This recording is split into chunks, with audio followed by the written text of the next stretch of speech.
안녕하세요. 반갑습니다. 책 읽는 마음입니다. 잘 지내고 계신가요? 오늘은 잠들 때 듣기 좋은 이야기 가지고 왔습니다. 생텍쥐베리가 남긴 두 번째 소설, 야간 비행입니다. 요즘엔 밤하늘에서 별을 보기가 어렵죠. 저는 어렸을 적에 골목길 주택가에서 살았는데요. 옥상에 빨랫줄이 있어서 빨랫감들을 많이 널어둘 수 있는 그런 옥상이었어요. 그 옥상에 평상이 하나 있었는데 거기 누워서 하늘을 바라보면 지금보다는 별이 꽤 많았습니다. 반짝이는 별빛은 사람의 마음을 되게 촉촉하게 해주잖아요. 그래서 그런지 어린 나이였음에도 불구하고 그렇게 누워서 밤하늘의 별을 바라보는 것을 굉장히 좋아했던 기억이 납니다. 생텍쥐베리는 비행기 조종사로 우편물 배송회사에서 일을 했는데요. 야간에 비행을 하면 밤하늘에 쏟아지는 별들을 볼 수 있었는데 그가 활동을 했던 시기의 비행기는 지금보다 많이 느렸어요. 시속 100km 정도? 그래서 이 감수성 풍부한 소설가에겐 별빛과 지상의 모습을 정말 자세히 관찰하고 영감을 얻을 수 있는 너무나 좋은 도구였습니다. 그래서 그런지 생텍쥐베리의 문장을 읽어보면 평범한 것을 평범하지 않게 뭔가 따뜻한 온기가 느껴지게 표현하고 있다는 느낌이 많이 들어요. 여러분들도 그 감성을 한번 느껴보셨으면 좋겠습니다. 그럼 들려드릴게요.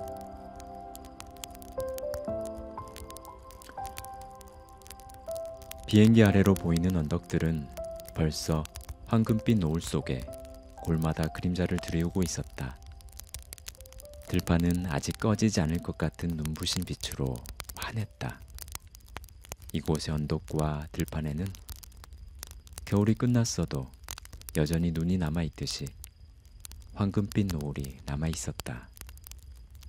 그리고 남쪽 끝 파타고니아에서 우편기를 몰고 부에노스아이레스로 오던 파비eng은 항구의 바닷물을 보고 저녁 무렵임을 알아차릴 수 있었다. 평온한 구름들이 물살 위에 살짝 만들어 놓은 가벼운 주름이 밤이 다가온다고 말해주었다. 그는 거대하고 행복한 정박지로 들어서고 있었다. 이런 평온한 분위기 속에서 그는 자신이 목동처럼 천천히 산책을 하는 중이라는 착각을 했을 수도 있다. 파타고니아의 목동들이 서두르지 않고 가축들 무리 사이를 이동해 가듯이 그는 한 도시에서 다른 도시로 옮겨가고 있었다. 말하자면 그는 소도시들 사이를 지나가는 목동이었다. 그는 강가로 물을 마시러 오거나 들판에서 풀을 뜯는 가축들을 2시간에 한 번쯤은 마주치곤 했다. 이따금 바다보다 더 사람이 없는 100km에 걸친 초원지대를 지나다 버려진 농가를 만나기도 했는데 그것은 마치 인생이라는 짐을 실은 채 초원에 일렁이는 물결 속에 뒤처진 한 척의 배처럼 보여서 그는 비행기 날개를 움직여 그 배에 인사를 보내곤 했다. 산 훌리안이 보임 10분 뒤 도착 예정. 기내 무선사는 항로의 모든 무선국으로 소식을 보냈다. 마젤란 해협에서 부에노스아이레스까지 2500km에 걸쳐 비슷한 모습의 기항지들이 늘어서 있었다. 그러나 이 기항지는 마치 아프리카에서 마지막으로 정복된 촌락이 신비 속에 있듯이 밤의 경계선에 펼쳐져 있었다.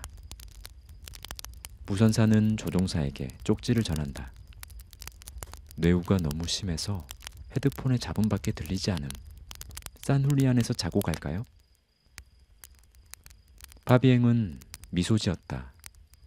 하늘은 수족관처럼 평온했고 그들 앞에 펼쳐진 모든 기항지가 그들에게 하늘은 맑음, 사람 없음이라는 신호를 보내오고 있었다.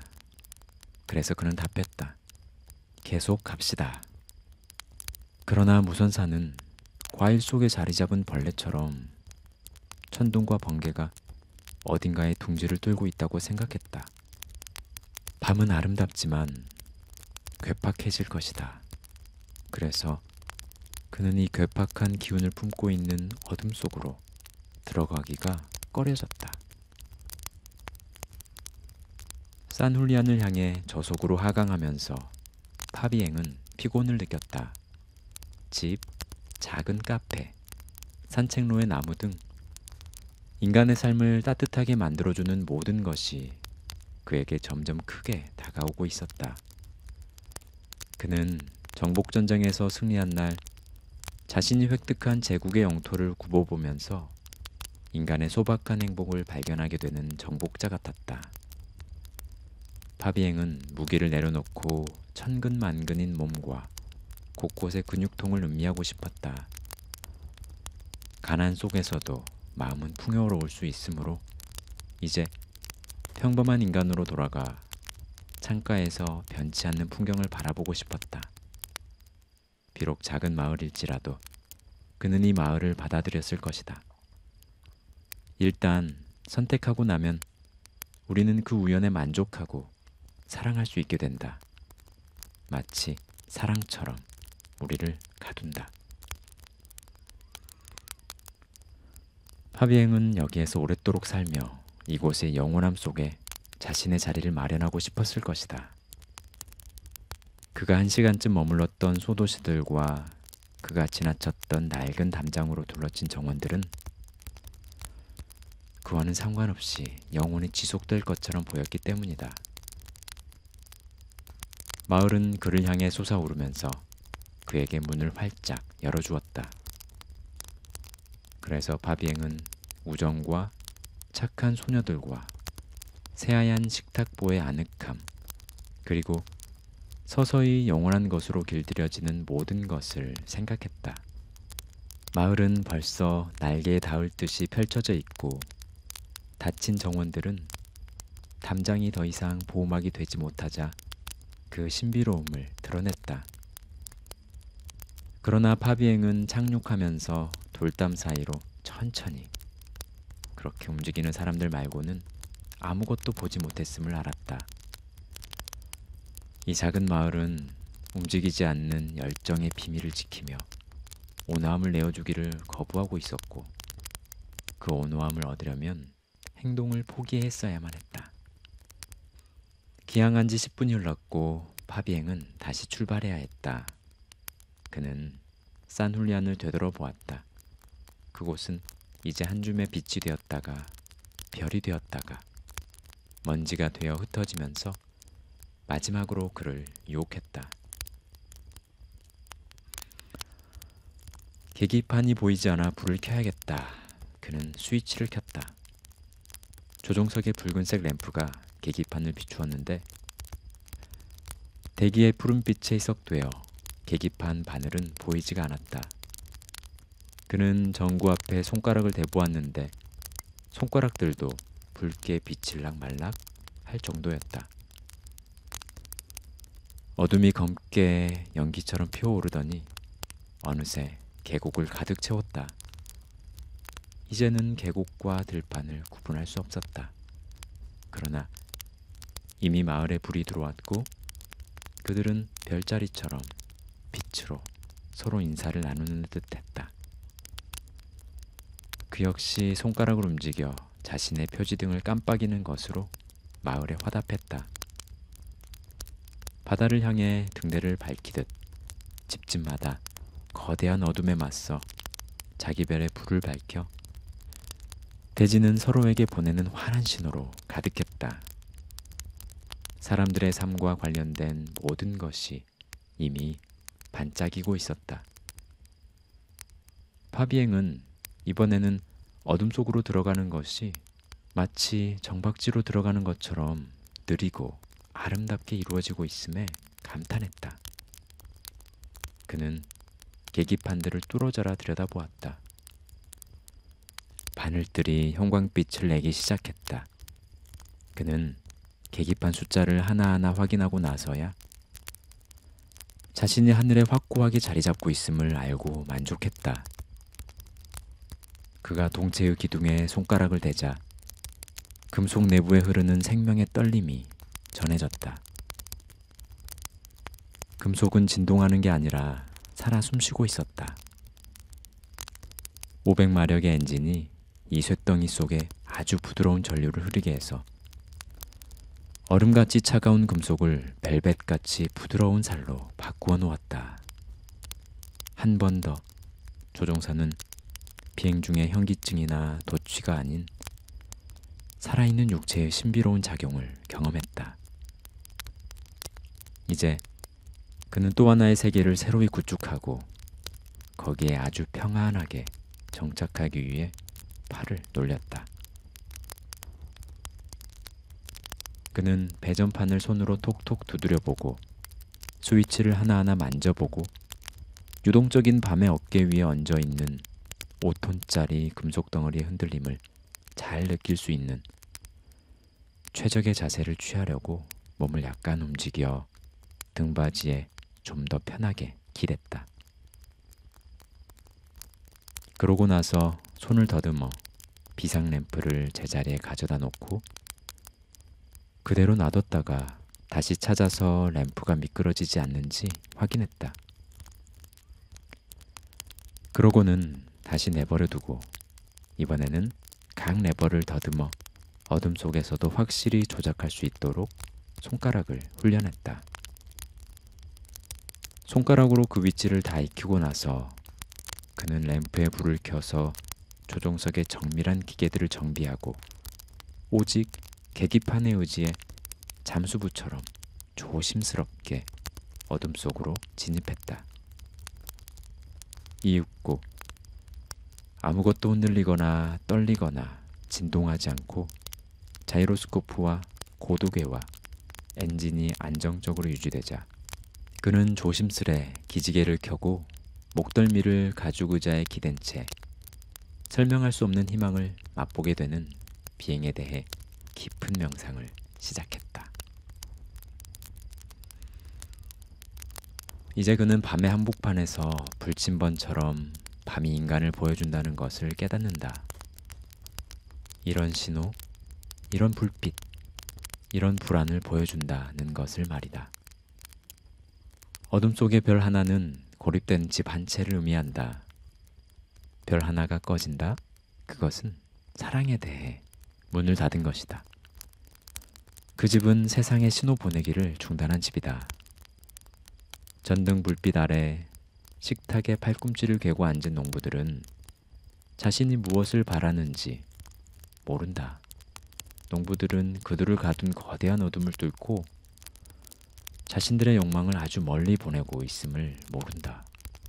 그러나 파비행은 이제 막 1000km를 날아와서 높은 파고가 살아 숨쉬는 비행기를 들어 올렸다 내렸다 하는 것을 느낄 때마다 전쟁터 같은 뇌우를 10개쯤 통과하고 그 사이사이 달빛 받은 공터를 지날 때마다 그리고 이 빛들을 하나하나 정복하는 기분으로 지나갈 때마다 그들의 욕망을 알아본다. 농부들은 자신들의 불빛이 소박한 식탁을 밝히기 위해 빛난다고 생각하지만 그들로부터 80km 떨어진 곳에 있는 사람은 그 불빛 신호에 감동을 느낀다. 마치 그들이 바다 한가운데 무인도에서 절망에 빠져 구조의 불빛을 흔들기라도 하는 듯 말이다. 파타고니아, 칠레, 파라과이를 출발한 세 대의 우편기는 각각 남쪽, 서쪽, 북쪽에서 부에노스아이레스를 향해 돌아오고 있었다. 부에노스아이레스에서는 자정 무렵에 출발시킬 유럽행 우편기에 이 세대 우편기가 실어올 우편물을 적재하기 위해 대기하고 있었다. 한 척의 진배 같은 비행기에 각자 몸을 싣고 어둠 속에서 명상에 잠긴 채 비행 중인 새 조종사는 폭풍우가 일거나 평화로운 하늘로부터 거대한 도시를 향해 천천히 내려올 것이다. 마치 일을 마치고 산에서 내려오는 벽지의 농부들처럼. 글을 읽으면서 장면 장면이 그림처럼 마음속에 새겨졌습니다. 산훌리아는 아르헨티나 남쪽에 있는 작은 해안가 마을인데요. 파비eng의 비행기가 산훌리안에 착륙하는 모습을 이렇게 표현했죠. 집, 작은 카페, 산책로의 나무 등 인간의 삶을 따뜻하게 만들어주는 모든 것이 그에게 점점 크게 다가오고 있었다. 네, 저는 산훌리안은커녕 아르헨티나도 가본 적 없지만 제 마음속에 산훌리안은 온기 가득한 집들과 달콤한 커피향을 머금은 노상의 카페들, 그리고 푸른 잎이 무성한 나무가 양갈래로 쭉 뻗어있는 산책로, 그런 이미지로 새겨졌습니다. 언젠가 기회가 된다면 꼭 한번 들러보고 싶네요. 지금 무엇이든 한번 아름다운 장면을 떠올려 보세요. 어떤 게 생각나시나요? 부슬비가 내리는 숲속, 파도 치는 푸른 해변, 가족들이 즐겁게 웃으며 대화하는 장면, 아기가 귀엽게 잠든 모습, 또 사랑하는 연인의 미소. 저마다 떠올리는 아름다움은 다를 것입니다. 저는 생텍쥐베리를 읽으면서 여러 가지 아름다운 장면을 선물로 받았는데요. 한 번도 본 적 없는 해안가의 마을과 마찬가지로 가본 적 없는 사막에 별이 쏟아지는 밤하늘과 오로라. 제겐 상상 속의 것들이지만 아름다움을 떠올리면 어렴풋이 그런 이미지들이 다가옵니다. 오늘 밤 꿈에는 산훌리안의 한적한 산책로를 걸으며 노상 카페의 진한 커피향에 한번 취해봐야겠습니다. 이제 그만 자러 가야겠네요. 여러분도 잘 자요.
안녕하세요. 반갑습니다.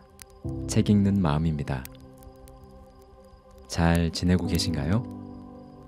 오늘은 잠들 때 듣기 좋은 이야기 가지고 왔습니다. 생텍쥐베리가 남긴 두 번째 소설, 야간 비행입니다. 요즘엔 밤하늘에서 별을 보기가 어렵죠. 저는 어렸을 적에 골목길 주택가에서 살았는데요. 옥상에 빨랫줄이 있어서 빨랫감들을 많이 널어둘 수 있는 그런 옥상이었어요. 그 옥상에 평상이 하나 있었는데 거기 누워서 하늘을 바라보면 지금보다는 별이 꽤 많았습니다. 반짝이는 별빛은 사람의 마음을 되게 촉촉하게 해주잖아요. 그래서 그런지 어린 나이였음에도 불구하고 그렇게 누워서 밤하늘의 별을 바라보는 것을 굉장히 좋아했던 기억이 납니다.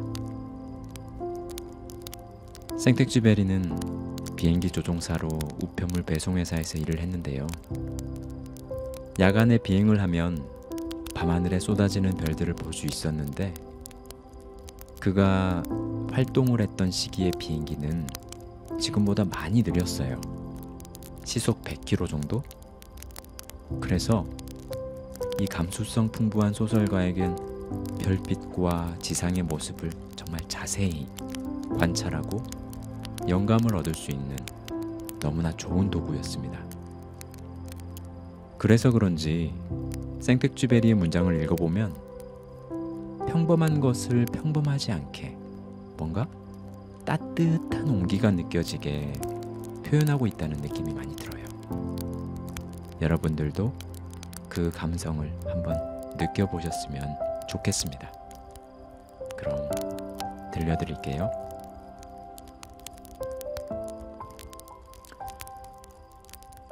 비행기 아래로 보이는 언덕들은 벌써 황금빛 노을 속에 골마다 그림자를 드리우고 있었다.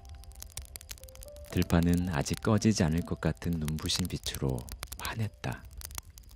이곳의 언덕과 들판에는 겨울이 끝났어도 여전히 눈이 남아있듯이 황금빛 노을이 남아있었다.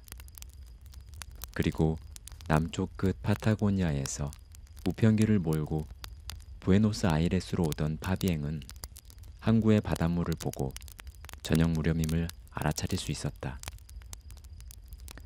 평온한 구름들이 물살 위에 살짝 만들어 놓은 가벼운 주름이 밤이 다가온다고 말해주었다. 그는 거대하고 행복한 정박지로 들어서고 있었다. 이런 평온한 분위기 속에서 그는 자신이 목동처럼 천천히 산책을 하는 중이라는 착각을 했을 수도 있다. 파타고니아의 목동들이 서두르지 않고 가축들 무리 사이를 이동해 가듯이 그는 한 도시에서 다른 도시로 옮겨가고 있었다. 말하자면 그는 소도시들 사이를 지나가는 목동이었다. 그는 강가로 물을 마시러 오거나 들판에서 풀을 뜯는 가축들을 2시간에 한 번쯤은 마주치곤 했다. 이따금 바다보다 더 사람이 없는 100km에 걸친 초원지대를 지나다 버려진 농가를 만나기도 했는데 그것은 마치 인생이라는 짐을 실은 채 초원에 일렁이는 물결 속에 뒤처진 한 척의 배처럼 보여서 그는 비행기 날개를 움직여 그 배에 인사를 보내곤 했다. 산 훌리안이 보임 10분 뒤 도착 예정. 기내 무선사는 항로의 모든 무선국으로 소식을 보냈다. 마젤란 해협에서 부에노스아이레스까지 2500km에 걸쳐 비슷한 모습의 기항지들이 늘어서 있었다. 그러나 이 기항지는 마치 아프리카에서 마지막으로 정복된 촌락이 신비 속에 있듯이 밤의 경계선에 펼쳐져 있었다. 무선사는 조종사에게 쪽지를 전한다. 뇌우가 너무 심해서 헤드폰의 잡음밖에 들리지 않음. 산훌리안에서 자고 갈까요? 파비eng은 미소 지었다. 하늘은 수족관처럼 평온했고 그들 앞에 펼쳐진 모든 기항지가 그들에게 하늘은 맑음, 바람 없음이라는 신호를 보내오고 있었다. 그래서 그는 답했다. 계속 갑시다. 그러나 무선사는 과일 속에 자리 잡은 벌레처럼 천둥과 번개가 어딘가에 둥지를 뚫고 있다고 생각했다. 밤은 아름답지만 괴팍해질 것이다. 그래서 그는 이 괴팍한 기운을 품고 있는 어둠 속으로 들어가기가 꺼려졌다. 산훌리안을 향해 저속으로 하강하면서 파비eng은 피곤을 느꼈다. 집, 작은 카페, 산책로의 나무 등 인간의 삶을 따뜻하게 만들어주는 모든 것이 그에게 점점 크게 다가오고 있었다. 그는 정복전쟁에서 승리한 날 자신이 획득한 제국의 영토를 굽어보면서 인간의 소박한 행복을 발견하게 되는 정복자 같았다. 파비eng은 무기를 내려놓고 천근만근인 몸과 곳곳의 근육통을 음미하고 싶었다. 가난 속에서도 마음은 풍요로울 수 있으므로 이제 평범한 인간으로 돌아가 창가에서 변치 않는 풍경을 바라보고 싶었다. 비록 작은 마을일지라도 그는 이 마을을 받아들였을 것이다. 일단 선택하고 나면 우리는 그 우연에 만족하고 사랑할 수 있게 된다. 마치 사랑처럼 우리를 가둔다. 파비eng은 여기에서 오랫도록 살며 이곳의 영원함 속에 자신의 자리를 마련하고 싶었을 것이다. 그가 1시간쯤 머물렀던 소도시들과 그가 지나쳤던 낡은 담장으로 둘러진 정원들은 그와는 상관없이 영원히 지속될 것처럼 보였기 때문이다. 마을은 그를 향해 솟아오르면서 그에게 문을 활짝 열어주었다. 그래서 파비eng은 우정과 착한 소녀들과 새하얀 식탁보의 아늑함, 그리고 서서히 영원한 것으로 길들여지는 모든 것을 생각했다. 마을은 벌써 날개에 닿을 듯이 펼쳐져 있고 닫힌 정원들은 담장이 더 이상 보호막이 되지 못하자 그 신비로움을 드러냈다. 그러나 파비eng은 착륙하면서 돌담 사이로 천천히 그렇게 움직이는 사람들 말고는 아무것도 보지 못했음을 알았다. 이 작은 마을은 움직이지 않는 열정의 비밀을 지키며 온화함을 내어주기를 거부하고 있었고 그 온화함을 얻으려면 행동을 포기했어야만 했다. 기항한 지 10분이 흘렀고 파비eng은 다시 출발해야 했다. 그는 산훌리안을 되돌아보았다. 그곳은 이제 한 줌의 빛이 되었다가 별이 되었다가 먼지가 되어 흩어지면서 마지막으로 그를 유혹했다. 계기판이 보이지 않아 불을 켜야겠다. 그는 스위치를 켰다. 조종석의 붉은색 램프가 계기판을 비추었는데 대기의 푸른빛에 희석되어 계기판 바늘은 보이지가 않았다. 그는 전구 앞에 손가락을 대보았는데 손가락들도 붉게 비칠락 말락 할 정도였다. 어둠이 검게 연기처럼 피어오르더니 어느새 계곡을 가득 채웠다. 이제는 계곡과 들판을 구분할 수 없었다. 그러나 이미 마을에 불이 들어왔고 그들은 별자리처럼 빛으로 서로 인사를 나누는 듯했다. 그 역시 손가락을 움직여 자신의 표지등을 깜빡이는 것으로 마을에 화답했다. 바다를 향해 등대를 밝히듯 집집마다 거대한 어둠에 맞서 자기 별의 불을 밝혀 대지는 서로에게 보내는 환한 신호로 가득했다. 사람들의 삶과 관련된 모든 것이 이미 반짝이고 있었다. 파비eng은 이번에는 어둠 속으로 들어가는 것이 마치 정박지로 들어가는 것처럼 느리고 아름답게 이루어지고 있음에 감탄했다. 그는 계기판들을 뚫어져라 들여다보았다. 바늘들이 형광빛을 내기 시작했다. 그는 계기판 숫자를 하나하나 확인하고 나서야 자신이 하늘에 확고하게 자리 잡고 있음을 알고 만족했다. 그가 동체의 기둥에 손가락을 대자 금속 내부에 흐르는 생명의 떨림이 전해졌다. 금속은 진동하는 게 아니라 살아 숨쉬고 있었다.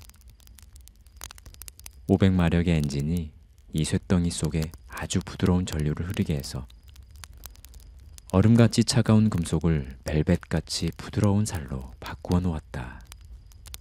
한 번 더 조종사는 비행 중의 현기증이나 도취가 아닌 살아있는 육체의 신비로운 작용을 경험했다. 이제 그는 또 하나의 세계를 새로이 구축하고 거기에 아주 평안하게 정착하기 위해 팔을 돌렸다. 그는 배전판을 손으로 톡톡 두드려보고 스위치를 하나하나 만져보고 유동적인 밤의 어깨 위에 얹어있는 5톤짜리 금속 덩어리의 흔들림을 잘 느낄 수 있는 최적의 자세를 취하려고 몸을 약간 움직여 등받이에 좀 더 편하게 기댔다. 그러고 나서 손을 더듬어 비상 램프를 제자리에 가져다 놓고 그대로 놔뒀다가 다시 찾아서 램프가 미끄러지지 않는지 확인했다. 그러고는 다시 내버려 두고 이번에는 각 레버를 더듬어 어둠 속에서도 확실히 조작할 수 있도록 손가락을 훈련했다. 손가락으로 그 위치를 다 익히고 나서 그는 램프에 불을 켜서 조종석의 정밀한 기계들을 정비하고 오직 계기판에 의지해 잠수부처럼 조심스럽게 어둠 속으로 진입했다. 이윽고 아무것도 흔들리거나 떨리거나 진동하지 않고 자이로스코프와 고도계와 엔진이 안정적으로 유지되자 그는 조심스레 기지개를 켜고 목덜미를 가죽 의자에 기댄 채 설명할 수 없는 희망을 맛보게 되는 비행에 대해 깊은 명상을 시작했다. 이제 그는 밤의 한복판에서 불침번처럼 밤이 인간을 보여준다는 것을 깨닫는다. 이런 신호, 이런 불빛, 이런 불안을 보여준다는 것을 말이다. 어둠 속의 별 하나는 고립된 집 한 채를 의미한다. 별 하나가 꺼진다? 그것은 사랑에 대해 문을 닫은 것이다. 그 집은 세상에 신호 보내기를 중단한 집이다. 전등 불빛 아래 식탁에 팔꿈치를 괴고 앉은 농부들은 자신이 무엇을 바라는지 모른다. 농부들은 그들을 가둔 거대한 어둠을 뚫고 자신들의 욕망을 아주 멀리 보내고 있음을 모른다. 그러나 파비행은 이제 막 1000km를 날아와서 높은 파고가 살아 숨쉬는 비행기를 들어 올렸다 내렸다 하는 것을 느낄 때마다 전쟁터 같은 뇌우를 10개쯤 통과하고 그 사이사이 달빛 받은 공터를 지날 때마다 그리고 이 빛들을 하나하나 정복하는 기분으로 지나갈 때마다 그들의 욕망을 알아본다. 농부들은 자신들의 불빛이 소박한 식탁을 밝히기 위해 빛난다고 생각하지만 그들로부터 80km 떨어진 곳에 있는 사람은 그 불빛 신호에 감동을 느낀다. 마치 그들이 바다 한가운데 무인도에서 절망에 빠져 구조의 불빛을 흔들기라도 하는 듯 말이다. 파타고니아, 칠레, 파라과이를 출발한 세 대의 우편기는 각각 남쪽, 서쪽, 북쪽에서 부에노스아이레스를 향해 돌아오고 있었다. 부에노스아이레스에서는 자정 무렵에 출발시킬 유럽행 우편기에 이 세대 우편기가 실어올 우편물을 적재하기 위해 대기하고 있었다.